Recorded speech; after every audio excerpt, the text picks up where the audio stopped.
And a very happy Wednesday to you at 12:07 in the West. It's the John Phillips Show.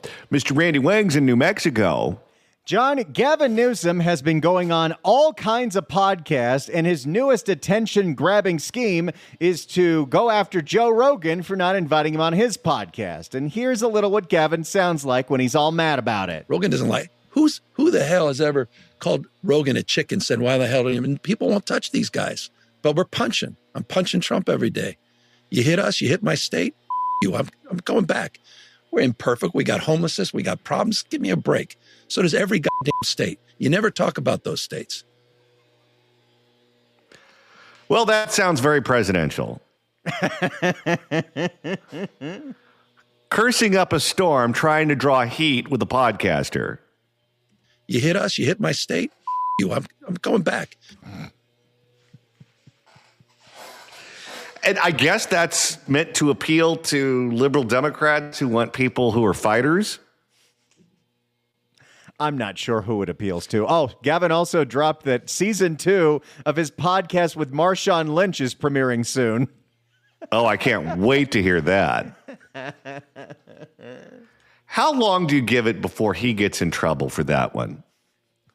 Because you listen to his podcast when he's sitting down with influencers, whether they be politicians, talking heads, whatever. He talks a certain way. When he's on with Marshawn Lynch, he has this Amos and Andy drawl that he can't get rid of. Hagenberger. Hey, you stay your ass off of Hagenberger. You used to get canceled for that. Hagenberger. Time will tell.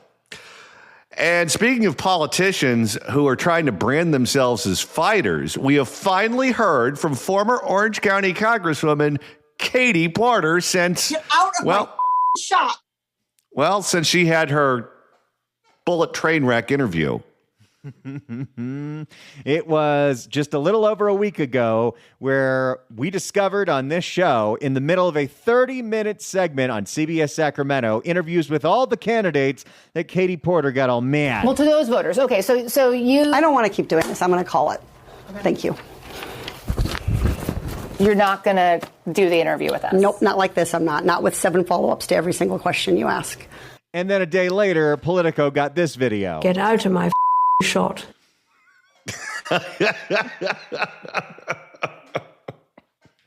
Katie Porter is finally emerged, and she did a 13-minute sit-down interview with Nikki Lorenzo of Fox 40 and Inside California Politics, and it didn't go great. I don't think any Katie Porter interview goes great. There are some that she's able to complete, but none of them go great. Whoever is running her campaign has given her a line to explain what happened here, and she says it over and over and over and over again, and it is so phony and it is so inauthentic, and we know that this is not the real Katie Porter. This is the real Katie Porter. I'm me. She is a boiling cauldron of rage, and you can try to put a lid on that all you want. But if you've ever seen a boiling pot, you know what happens when the boiling gets violent. The lid goes flying. Let's hear the interview. Thank you for taking the time to talk to me. So this is your first time speaking publicly since the now 2 viral videos.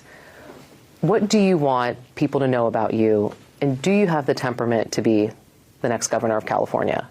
When I look at those videos, I want people to know that I understand that I could have handled things better.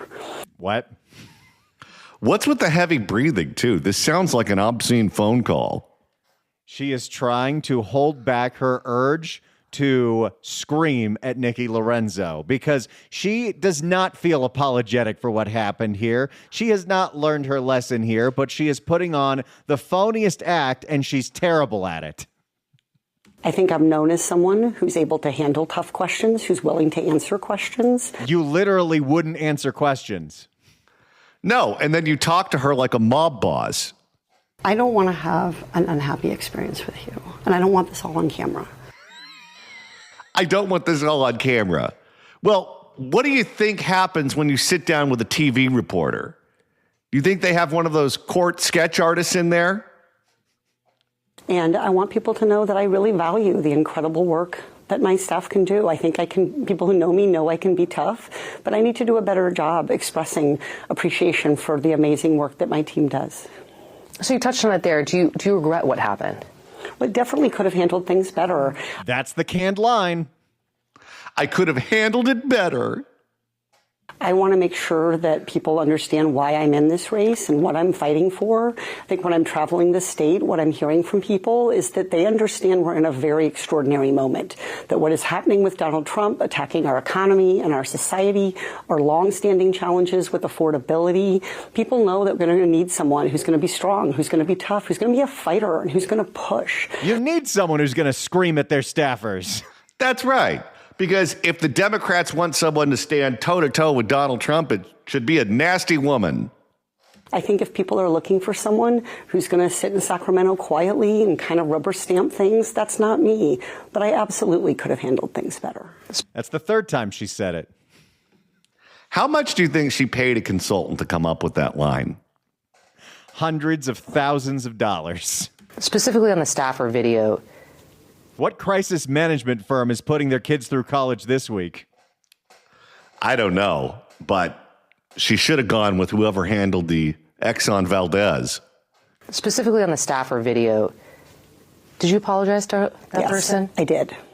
What was that conversation like? I expressed that I was sorry, that I had lost my, temper, that I'd been frustrated in the moment, and I told her I was grateful that she had taken the time to correct me. I don't think that's how that conversation went at all. Oh, no. Oh, no. Can you imagine what the thought bubble is actually saying in her head? I told that effing idiot that I'm sorry that they walked in my shot, because ever since they walked in my shot, it's like they dumped a pot of boiling hot potatoes on my campaign's head. Get out of my shot. I actually prefer the Queen. Get out of my shot. We were able to redo the shot. I got the facts right. So I really expressed in that moment and will continue to express to my staff how much I appreciate them and to have my actions match. And speaking of your staff, I want to get the quote. Now, how much grilling do you think has gone to her current and former staffers as to who leaked that video to Politico? Oh, she's smoking them out for sure. But that staffer, after enduring that kind of abuse on a daily basis, do you even think that person's still in politics, or are they living on a commune in New Mexico? And speaking of your staff, I want to get the quote correct here. After that second video was released, she put out a statement saying, quote, I sought to be more intentional in showing gratitude to my staff for their important work. What does that look like? Well, I think for me, it means recognizing how much they're doing and that they're doing it all because they care about California. They care about the direction of this country. That's why we're all here. That's why we're a team. Yes, she is totally a team player. Ask all of her friends in Congress. Okay, here's a serious question, and I want a serious answer. Are you prepared for that, Randy? Of course. Okay, the R word that you used to be able to say that you can't say anymore, even though we all love to say it. Uh-huh. Do you think she uses that word to her staff in their presence? Yes. I'd be willing to bet my house on that. Is there usually a F before it?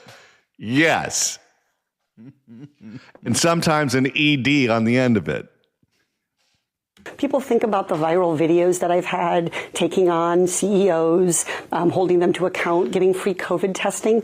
That happened because my staff worked with me. We worked together as a team. And wait, so didn't all she of my fire actions- one of them because they had COVID or they tested positive for COVID and she claims that staffer gave it to her? Yes. And so all of my actions need to be consistent with that. And I know that situation did not reflect that. That's why I'm very aware that I needed to do better. I need to do better. Let's hear what she has to say about criticism that she could drag down the entire ticket if she's the candidate. Your opponents, Democrats and Republicans, have used this as an opportunity to pounce. They've called your fitness to be governor into question. Don't use the word fitness with her. That's adding insult to injury. Hey, she's got that exercise bike in the kitchen. Oh, yeah. And she's got a thigh master in the bathroom, too, I bet. Betty, fellow Democrat, has called for you to drop out. She actually held an event today, a virtual event. It was titled, Katie Porter Will Drag Down the Democratic Party Ticket, and essentially said in that event that we need someone strong at the top of the ticket, because if we don't have a strong person, that could potentially affect down ballot races, and Democrats need to win back the House. Your response to that? Well, what I've been hearing from Californians is that they want a fighter at the top of the ticket. They want someone who understands that we're not in the past world of politics. So we're just not answering that question at all. Well, now she's not saying I need to do better. Now she's saying, yeah, the people want a witch. I ran my first race because Donald Trump was elected. I ran a tough race in Orange County, about half Democrats and half Republicans, and I've won those races again and again because I'm very Did you win your last race? Yeah, that's when we learned about the shift gift. Because I'm work very, very hard to listen to voters and to communicate to them what is at stake in this election, to help them understand that I am going to put them first and fight for them. Californians understand that Prop 50 is about making sure that California doesn't have a target on its back. So I've been proud to support Prop 50. I'm going to continue to do everything I can to make sure that it passes, to make sure that we win back the House of Representatives, which I've done a lot of campaigning over the years for my, obviously in Orange County, but also for candidates around the country for the House of Representatives. Who besides Robert Garcia has ever asked for your endorsement for anything? Yeah, that's like having the kiss of death. Whether that's fundraising or online events. And so I think California is going to need to lead the way in that charge, and I'm ready to do that. And I have the campaign experience, winning the exact voters that are going to be key for us to win back the House. Okay, let's review how she won that seat. Because of her ties to Elizabeth Warren and because of her prop comic background, she got all the bookings in the world on MSNBC and CNN, and that resulted in small dollar donors flooding her with money. And she overwhelmed all of her opponents with money. If you have tens of millions of dollars, virtually anyone can win a race, especially if you're talking about a down ballot race like that. That's how she won. It's not because she was Miss Congeniality down in Irvine and all of the central Orange County residents were swooned by her. No, it's because she was able to outspend her opponents by large margins.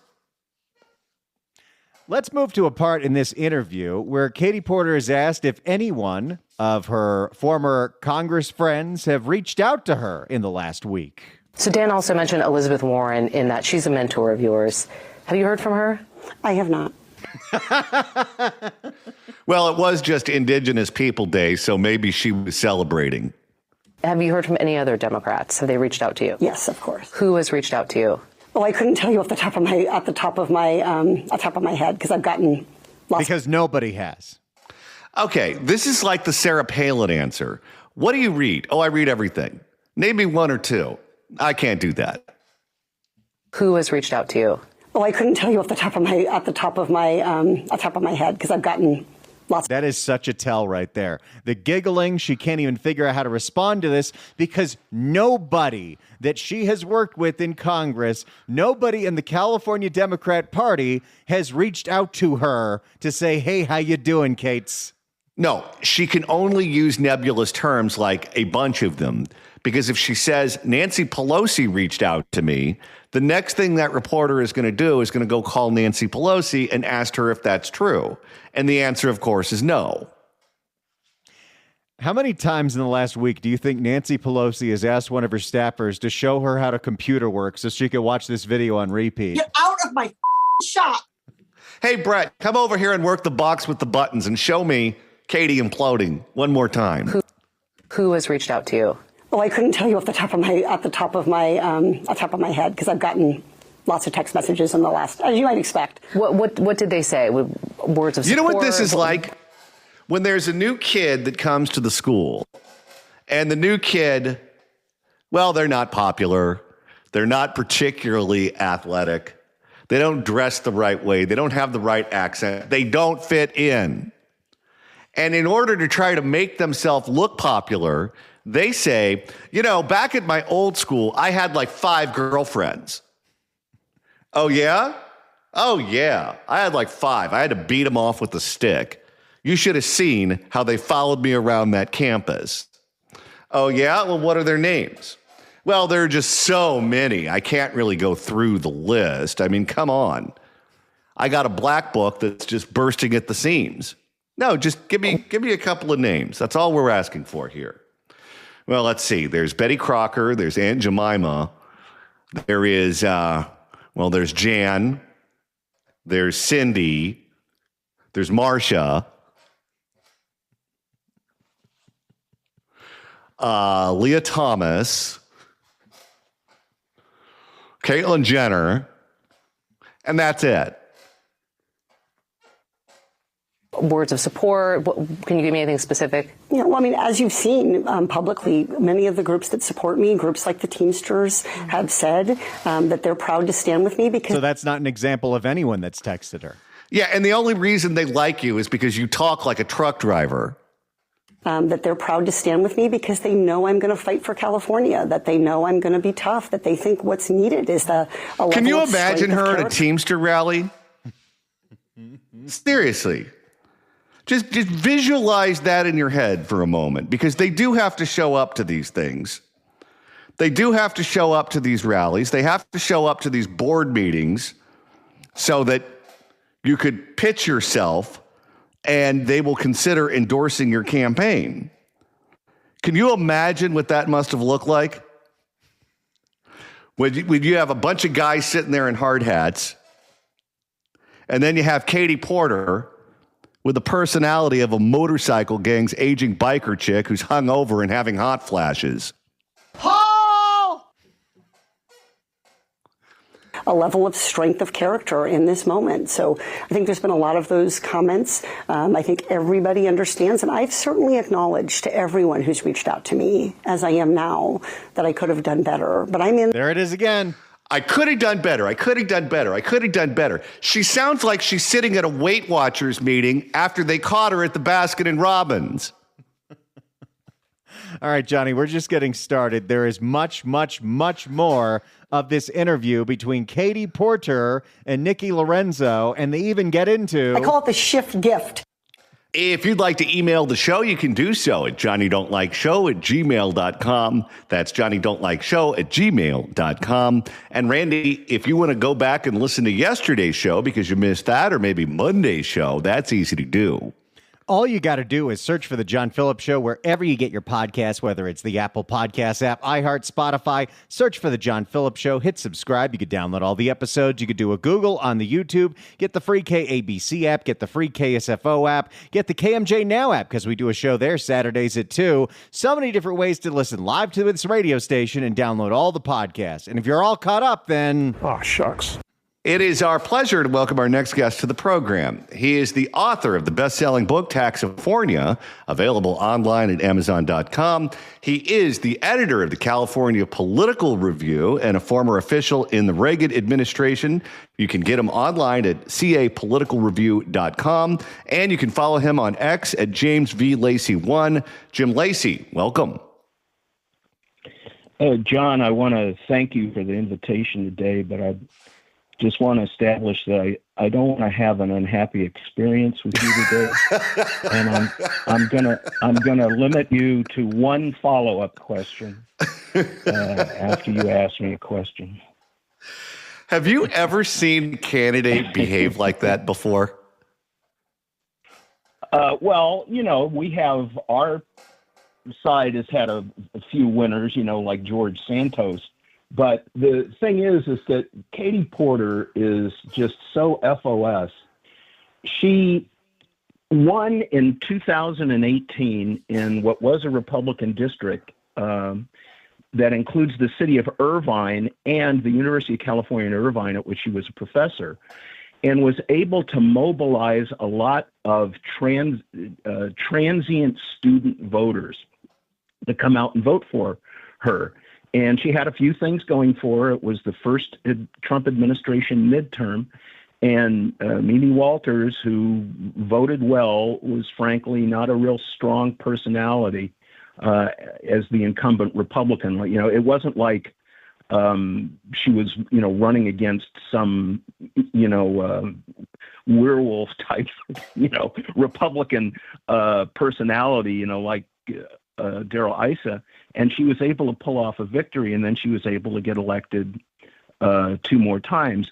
And one of her issues was what I think was a mistake in the first Trump administration, when the Republicans in Congress worked with Trump and they got rid of the SALT. They got rid of the state and local tax deduction, and they also greatly reduced the mortgage interest deduction from income taxes, which of course would lift the overall tax rates of people in big homes in Irvine and in that district. So while the Trump plan provided a tax cut for people that lived in big homes that were taking advantage of the deduction of California's high taxes and high mortgage rates, they were susceptible, the independent voters, to an argument that this was a mistake by the Trump administration. So in other words, what I'm trying to say is she got elected kind of sort of like saying she was a tax cutter, if you understand what I'm trying to say. And of course, it was all BS. She got elected, and it's all about power. It's me, me, me. This is a person that definitely has some sort of psychological multitude of issues. And, and we're just seeing it, play out. Now I'm ready for my one follow-up question. Well, one of the things that we've seen so far, and this was true before this particular incident, where Democratic colleagues of hers, members of Congress, do not like her. When she ran for the United States Senate, only one in the California delegation, Robert Garcia, endorsed her. Elizabeth Warren is her mentor, so Elizabeth Warren on occasion will get behind whatever it is that Katie Porter is trying to do, but she had minimal support among her colleagues. What does that tell you when you have someone who is a reliable vote, because it's not like she's a blue dog Democrat who votes with the Republicans all the time and they can't rely on her vote, so they don't like her for that reason. With her, it all seems to be personal. Yeah, I mean, you hear in politics, I've been involved in a lot of election campaigns, that endorsements are not that meaningful. That other forms of direct communication with voters, knocking on a door, getting the candidate's face in front of a voter, that's what really convinces the voter. And, telling the voter that you've got the endorsement of this person or that person doesn't really matter. But endorsements can matter. When Dana Rohrabacher first ran for Congress and just was coming right off of being a speechwriter for Ronald Reagan in 1988. As a matter of fact, he was able to get a ballot designation that said presidential speechwriter. And Reagan was a very popular person in California, and they saw that endorsement, and that basically elected Dana Rohrabacher to Congress. It didn't matter how much money he was going to spend.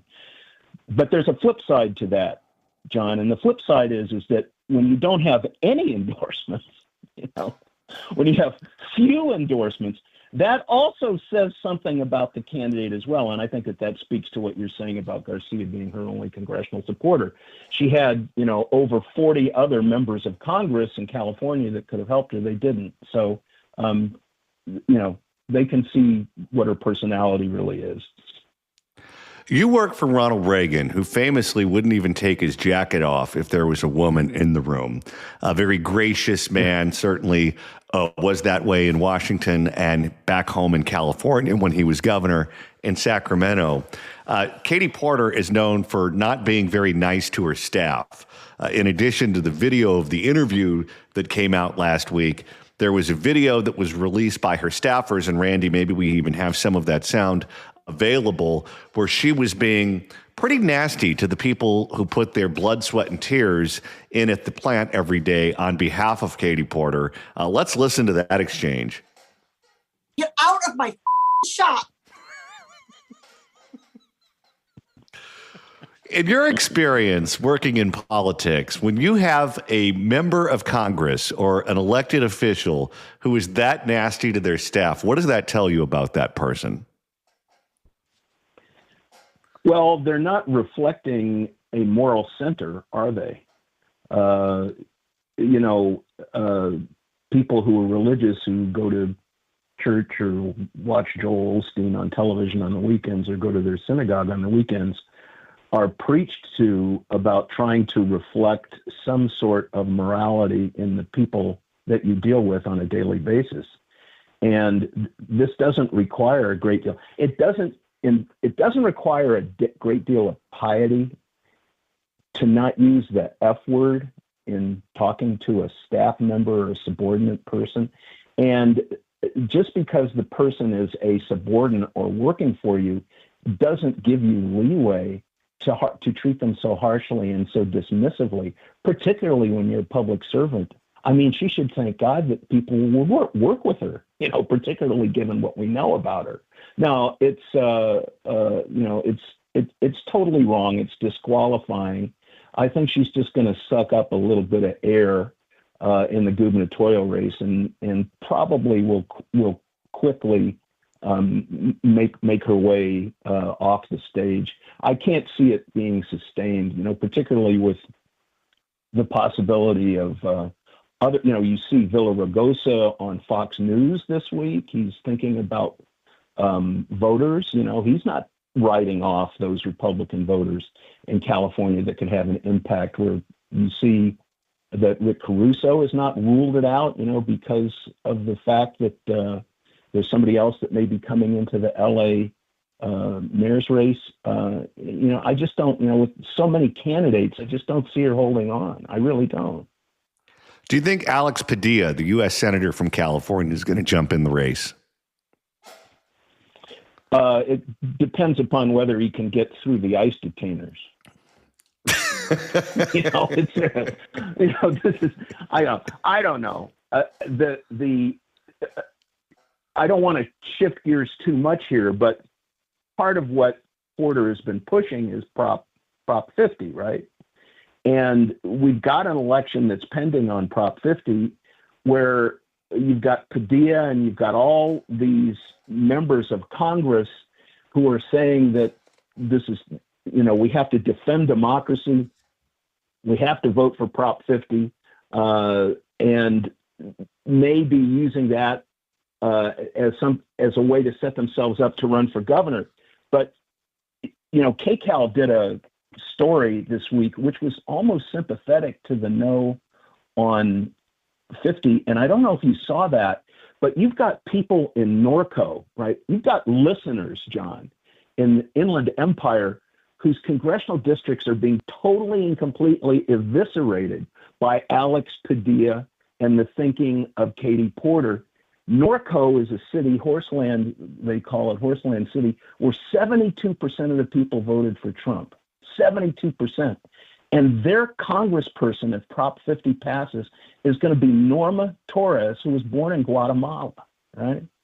Can you imagine, under these terribly gerrymandered districts that the Democrats are pushing on us, can you imagine a constituent walking into Norma Torres's office with a Trump was right about everything hat and asking for a form so that she could get a recommendation for her daughter for the Air Force Academy from Norma Torres? I mean, it's just not going to happen. There's no commonality of interest.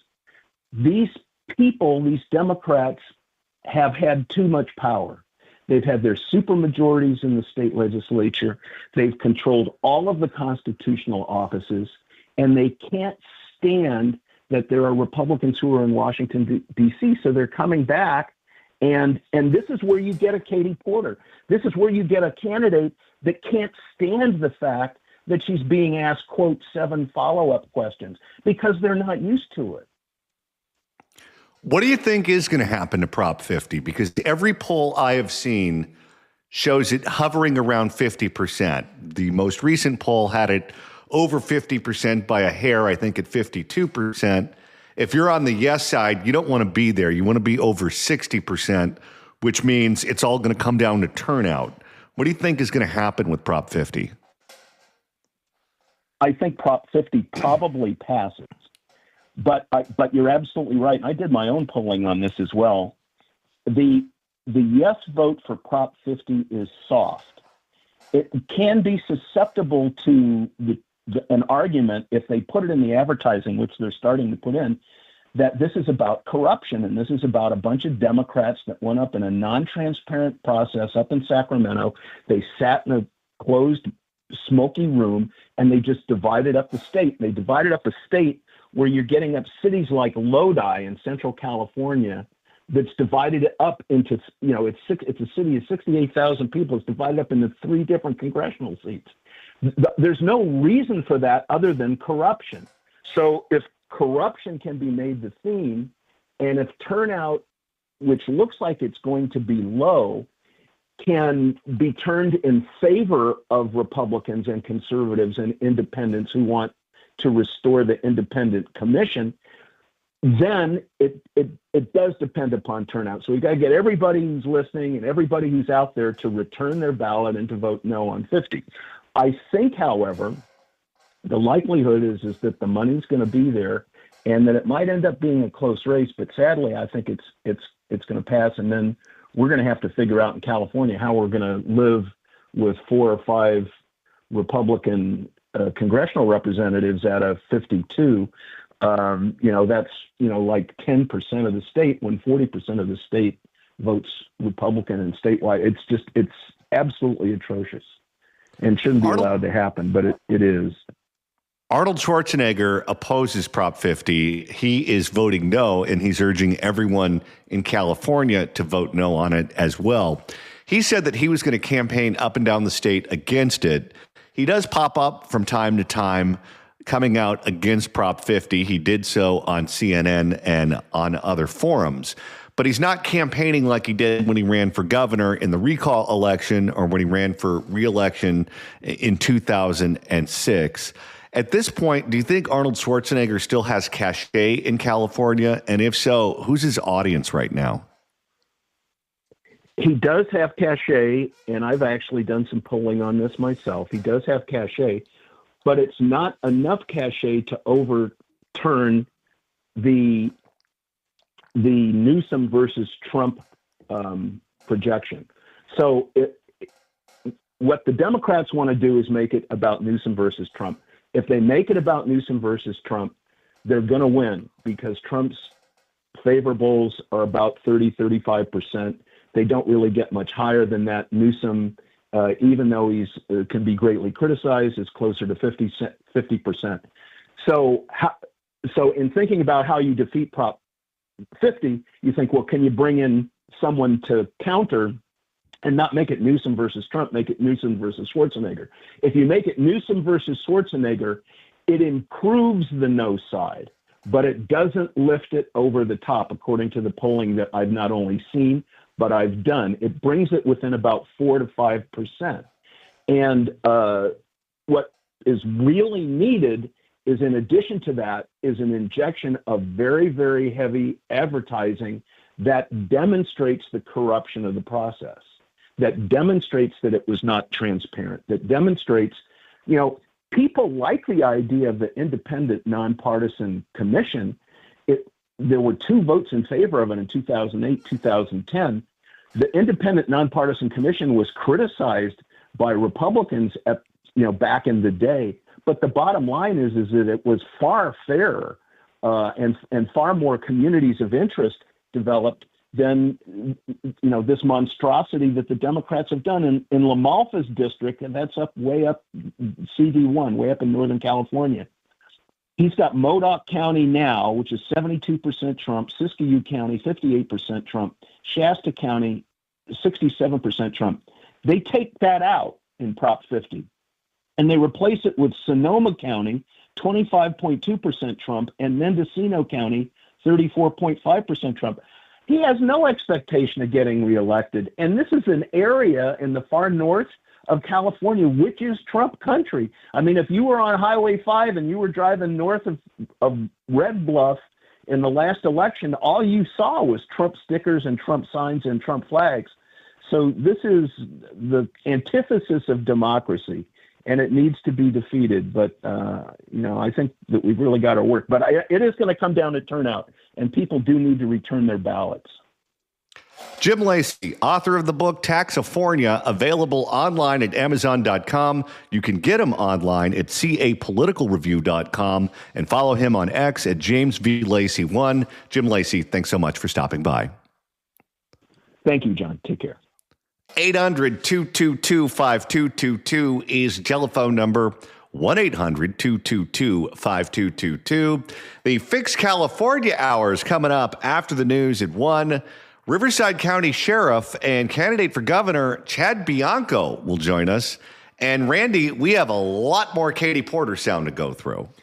Katie Porter getting asked if there's any more videos. Katie Porter getting asked about the shift gift strategy. There is a lot of Katie Porter coming out there, and we'll have it for you all afternoon.